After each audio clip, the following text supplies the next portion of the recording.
Earlier today, Hogwarts Legacy finally released everywhere for everyone. And immediately following this global launch, we got the day one patch on Steam, and a few hours later it dropped on Xbox. This update was either 300 megabytes or 1 gigabyte for Steam users. It's not totally clear why there was a difference, although that was just the download. Once you actually downloaded the new files, you had to unpack them into a much larger 35 gigabytes as it actually applied the files to your game. And on Xbox, the patch was a bit larger at 2.7 gigabytes in total. Almost immediately, users started reporting improved performance on PC, some mentioning how their stuttering issues were completely gone, and others reporting gains of up to 10 to 20 FPS across the board. And although almost immediately a ton of articles came out highlighting and talking about this patch, there really was nothing in the way of official word from WB Games. They do have a patch notes section for Hogwarts Legacy, but there aren't any patch notes there. And there also is this mystery as to why nothing has come out for PlayStation users yet, or even why was the Xbox update so far after the PC one. But nonetheless, let's dive into the long-awaited day one patch for Hogwarts. What?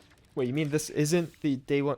Really? So yeah, actually this isn't the day one patch, at least I'm pretty sure it's not. As far as I can tell, Hogwarts Legacy may not even be getting a day one patch. It seems like this was largely just something created by the community and media. And this update is definitely not what you were hoping for. In the dialogue around Hogwarts Legacy over the past couple of days, since many people got early access to the game, a ton of new owners were patiently awaiting the day one patch, most assuming it would drop today on February 10th, and this is the proper release day for the game. And many were hoping or even claiming that this update would solve some of those PC performance issues among some of the other pretty critical bugs that are currently there for Hogwarts Legacy. So earlier today, when Steam launched a new update for Hogwarts Legacy, this being almost immediately after the standard edition went live for everyone, a lot of people were like, oh cool, the day one patch is here. And okay, like technically speaking, yes, this is a patch and today is day one, but this new update, at least from what I can tell, changes absolutely nothing for the game. For as many people claiming better performance or stuttering being gone, there are others reporting no change whatsoever, and I cannot find even a single bug that was fixed from this update. The easiest example of this was the voice pitch bug. If you try and change your character's voice pitch to being higher or lower, it just sounds oddly robotic. I'm eager to get to Hogsmeade. I am indeed a student, but I could very well be able to help you. A few cobwebs and some dust.